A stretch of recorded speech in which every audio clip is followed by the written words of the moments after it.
श्री राम जय राम जय जय राम, श्री राम जय राम जय जय राम, श्री राम जय राम जय जय राम, श्री राम जय राम जय जय राम, श्री राम जय राम जय जय राम, श्री राम जय राम जय जय राम, श्री राम जय राम जय जय राम, श्री राम जय राम जय जय राम। बोलिए श्याम रामचंद्र महाराज की जय। आज सतभाई अमावस की पूर्व संध्या है। यद्यपि कुछ कहना तो मैं बहुत कुछ चाहता हूँ, लेकिन वही सामने सबसे बड़ी समस्या यही आती है कि कुछ भी कहने से पहले जो समय का चक्र है ना, वो कहीं ना कहीं मुझे जरूर बात कर देता है कि मुझे कितना कहना है कितना नहीं कहना, और मैं कह नहीं पाता। समय की सबसे बड़ी समस्या है। और साथ साथ ये है कि जो शब्द कहना भी चाहता था, मैं हनुमान सेतु पर गया था तो वहाँ के मुख्य पुजारी महोदय ने मुझे जो प्रसाद स्वरूप हर बार देते हैं मंगलवार को, तो निश्चित रूप से उन्होंने ये दिया है। ये भगवान हनुमान जी महाराज का, गणेश जी महाराज का और राम दरबार का ये माला है, जिसको मैंने उनके देने पर धारण किया है और आप सब लोगों के सामने बताना। तो आज के विषय को 5 मिनट के लिए मैं सिर्फ समय लूँगा, सिर्फ 5 मिनट के समय लूँगा, और ये विचार करना है हमें आपको कि वास्तव में जीवन में क्या ऐसी चीज़ छूट जाती है जिसकी कल्पना के लिए जीवन भर जीना पड़ता है। होता नहीं, आपने कभी कभी विश्वास कीजिए, विचार कीजिए कि ऐसा कभी कभी समय आता है कि कहना तो बहुत कुछ चाहते हैं, सुनना बहुत कुछ चाहते हैं, समझना समझाना भी बहुत कुछ चाहते हैं, और ज़िंदगी में बहुत अच्छी तरह जीना चाहते हैं, लेकिन उस जीवन जीने में सफलता नहीं मिलती है। उन सफलता क्यों नहीं मिलती है? क्योंकि प्रतिकूलताओं का साथ बहुत तगड़ा है। कदम कदम पर जो प्रतिकूलताएं आती हैं उनका सामना करना बड़ा कठिन काम हो जाता है, और अनुकूलता के प्रति जीवन पर्यंत आदमी नाक रगड़ देता है, मत्था टेक देता है, दूसरों के सामने कई बार अपना स्वाभिमान बेच देता है, सब कुछ करता है, लेकिन उसे अनुकूलता के लिए बहुत बार सोचना पड़ता है कि हम किस तरह से अपने आप को समायोजित करें। तो सच ये है कि मैं आज आपके सामने सिर्फ इतना ही बताना चाहूँगा कि राम की जो मर्यादा है, राम का जो कथन है, राम की जो चारित्रिक विश्लेषण है, वो सिर्फ इतने कहना चाहते हैं कि भाई आप जो कुछ भी हैं, जैसे भी हैं, आपके अंदर एक समर्पण भाव होना चाहिए। बिना समर्पण भाव के कभी भी ईश्वर से साक्षात्कार नहीं हो सकता। जब तक आपके अंदर किसी भी प्रकार की अहमता रहेगी, जब तक किसी भी प्रकार की अहमता रहेगी, उस अहमता के बल पर आप जितना भी चाहें कि हम कुछ कर लें तो नहीं हो सकता। तो अहमता से मुक्त होने के लिए एकमात्र उपाय सिर्फ क्या है कि हम अपने आप को ये बात माने नहीं, बल्कि अपने दिल दिमाग को मनवा लें, बहुत ही कठिनाई के साथ मनवा लें। Self realization is must. इतना रियलाइज़ कर लें कि हम वास्तव में कुछ नहीं है।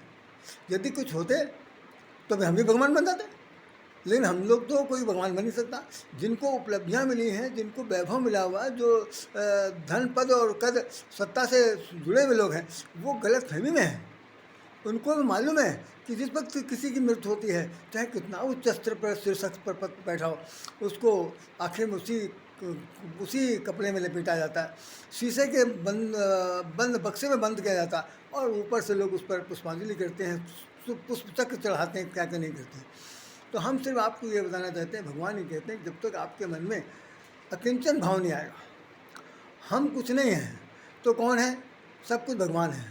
अच्छा, ये इस बात में बड़ा विरोधाभास है, बहुत बड़ा विरोधाभास है। जो लोग इस बात को नहीं समझ रहे हैं, वो तत्कालिक प्रभाव से हमारी बात का खंडन कर देंगे। हो सकता है अगर आप भी यही विचार रखते हो तो आपकी बात का भी खंडन कर दें। उन्होंने वो कहना चाहते हैं कि कौन भगवान, किस भगवान का नाम दे रहे हैं आप भगवान खुद ही हैं। भगवान क्या है? भगवान कहीं नहीं, भगवान कहीं नहीं, भगवान तो है ही नहीं। तो जब ये बात भावना बन जाए कि भगवान कहीं नहीं है, भगवान सब जगह है, ये कहा जा रहा है कि जब वो कहते हैं कि सिया राम में सब जग जानी, सिया राम में सारा संसार राम में है, ये बात गोस्वामी जी कह रहे हैं। गोस्वामी जी से अगर कोई पूछना चाहता है तो गोस्वामी जी कहते हैं भाई आप रामायण पढ़ के देख लो, हम उसमें क्या चीज़ बता देंगे। कह मैं खुद नहीं, उन्होंने कहा कि रामचरित मानस के उत्तरकांड के अंतिम छंद में लिखा हुआ, गोस्वामी जी अपने लिखे, जाकी कृपा लवलेश ते मतिमंद तुलसीदास, जाकी कृपा लवलेश ते मतिमंद तुलसीदास पायो परम विश्राम, राम नमामि नमामि नमामि कहूँ। वो कह रहे हैं कि हमको तो जीवन में विश्राम मिल गया जब राम नाम कह गया, और हमारे जीवन में कुछ भी नहीं है। मैं तो मतिमंद हूँ। तो जो मतिमंद अपने को मान ले थोड़ी देर के लिए, कहते भाई मैं कुछ नहीं हूँ, जो कुछ भी बुद्धि काम कर रही है भगवान की कृपा से काम कर रही है। उसमें लिखा है सतपंच चौपाई मनोहर, कहीं सुने जनर गावहीं। बिल्कुल छंद की लाइन बोल रहा हूँ। सतपंच चौपाई मनोहर, कहीं सुने गावहीं। कलिमल मनोमल धोई, कलिमल मनोमल धोई, राम पद राम धाम से धावहीं। कितना सुंदर। संत सत पाँच, केवल 7 या 5। दूसरा सत्य माने 100, दूसरा सत्य माने सत्य सत्य। सत्य सत्य केवल 4-5 चौपाइयों को जीवन में रटिए नहीं, उसे उतारिए। होता नहीं, जो आपने कहा है उसको कहिए। जैसे मैं कभी जब क्लास में पढ़ाता था तो मैं बच्चों से ये बात कहता था। अब तो मास्टर कहते नहीं कहते मुझे नहीं पता। मैं कहता था कि जो मैंने अभी पढ़ाया उसको आप अपनी स्मृतियों के आधार पर अपने नोटबुक बनाइए, लिखिए। लिखने के बाद शाम को फिर उसको रिवाइज करिए, और सवेरे हम आपको पूछें तो आप मुझे बताइए। तो इसमें क्या होगा, पहले तो आपने सुना ध्यान से, सुनने के बाद फिर ध्यान लगा के लिखा, लिखने के बाद फिर उसको रिवीजन किया, खुद पढ़ लिया। पढ़ने के बाद आपका जो है 2 बार 3 बार किसी चीज़ को पढ़ेंगे तो समझ में आ जाए। तो इसी को सत्य कहते हैं। तो इसे कहते हैं कि सतपंच चौपाई, 7 ही 5 चौपाई आपको रटनी है। कौन सी रटनी, जो आपको बहुत पसंद है। अच्छा, पसंद का मतलब बिल्कुल नहीं है कि जिससे मनोरंजन हो। ऐसी चौपाई रटनी है जिससे कम से कम कल्याण हो। ये भी ना हो जैसे आप सोचिए थोड़ी देर के लिए कि दीनदयाल व्रत संभारी हरुनाथ मुसंगर भाई खूब गाते हैं। मंगल भवन मंगल हारी द्रवहंस दशरथ अजय बिहारी खूब गाया जाता है। और कहेंगे कि प्रभु की कृपा भय सब काजू जन्म हमारा सफल भाजू, खूब गाना गाता है। और भी इस तरह की तमाम सारी चौपाइयाँ गाई जाती हैं। लेकिन एक चौपाई इसमें रामचरितमानस में लिखा हुआ है, तरही न बीनु, तरही न बीनु से मम स्वामी, राम नमामि नमामि नमामि। संसार में कोई व्यक्ति नहीं तर सकता, कागभूषुंडी जी करें, तरही न बिन से बिन स्वामी, हमारे स्वामी के बिना, हमारे स्वामी की बिना इच्छा के इस संसार में कोई भी तर नहीं सकता, मोक्ष की प्राप्त नहीं कर सकता।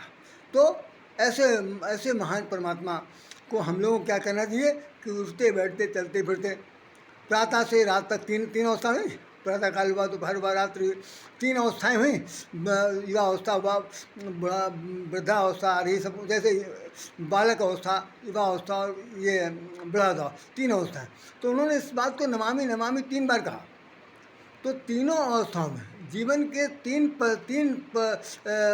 अवसरों को इस प्रकार से निर्वाह कीजिए कि तरही न बिन से मम स्वामी, राम नमामि नमामि नमामि। भाई वो जब भगवान के बिना इच्छा के, भगवान की बिना सहानुभूति की, भगवान के बिना क्या कहना चाहिए उनकी कृपा के व्यक्ति संसार में तर नहीं सकता। तो ऐसी स्थिति में ऐसे भगवान को हम क्या करें, अपने जीवन पर्यंत तीनों घड़ियों में, तीनों अवस्थाओं में नमामि नमामि नमामि नमामि जी कहना है। कागभूषुंडी जी अपने जो उनके मुख्य श्रोता हैं खगेश का, उनको कागभूषुंडी जी को उनको समझा रहे हैं, गरुड़ महाराज को कह रहे हैं कि भाई आप भी समझ लीजिए कि भगवान हमारे हैं। आपको आज तो आपका संदेह दूर हो गया, आपके लिए भी भगवान है। तो मेहरबानी से अपने भगवान को, उनकी उपासना कीजिए, उनकी, क्योंकि आपके यहाँ आपके लिए लिखा हुआ, आपके लिए कहा गया। तो गोस्वामी जी कह रहे हैं कि आप जो हैं जो उस सुंदर सा चौपाई इसमें लिखी हुई है कि आप गरुण सुधा गुण राशि, गुणों की राशि हैं और भगवान के बहुत समीप रहने वाले हैं। तो जो भगवान के बहुत समीप रहने वाले हैं और वो संध्यास्पद हो गया, संदेह के घेरे में गिर गया। आज संदेह अगर दूर हो गया है तो कृपा करके आप इस चौपाई को ध्यान में रख लीजिए कि तरही बिन से मन स्वामी, राम नमामि नमामि नमामि। तो ये ध्यान रखिएगा। मैं आज आपको बता दे रहा हूँ बहुत निकट सत्य कि संसार में कोई भी व्यक्ति हो, उसके मनानुकूल कुछ नहीं हो सकता, कुछ नहीं हो सकता। और यदि हो गया, मैं अपनी बात को खंडन कर रहा हूँ, यदि हो गया तो उसमें भगवान की बहुत बड़ी कृपा। बिन हरि कृपा मिले ही नहीं। संता जब ये बात कह दी गई तो संता माने कोई भी मार्गदर्शन कराने वाला। अब संत में हनुमान जी हो सकते हैं विभीषण के लिए, और संत में वो हो सकते हैं जानकी जी के लिए कि जानकी जी को जब कथा सुनाई कि सुनते ही सीता कर तू भागा, तो ये भगवान की बिना महती कृपा के किसी को कुछ नहीं मिलने वाला। तो मेहरबानी से आप लोग भगवान का भजन करिए और प्रतिकूलताओं से लड़ने के लिए, अनुकूलता लाने के लिए आपको ये बात ध्यान में रखना है कि हे प्रभु, समर्थ को नहीं दोष गोसाई। समर्थवान के लिए कोई दोष नहीं है, वो आप समर्थवान हैं। हम लोग तो समर्थवान के नाम पर बिल्कुल झूठा ढकोसला करते हैं। समर्थवान कोई नहीं, अच्छों की हवा बिगड़ जाती है। जब कभी जरा सी विपदा आती है तो ऐसी स्थिति हो जाती है कि पहले सबसे पहले यह आता है कि रम्मा मोर रम्मा मोर रम्मा, भगवान कहाँ है, भगवान कहाँ है। और बहुत से लोग जो होते हैं बहुत ही ज़्यादा निकृष्ट प्रकृति के लिए, वो तुरंत भगवान वाले बिगड़ना शुरू कर देते हैं, तुरंत बस बिगाड़ दिया, सब कुछ बिगाड़ दिया।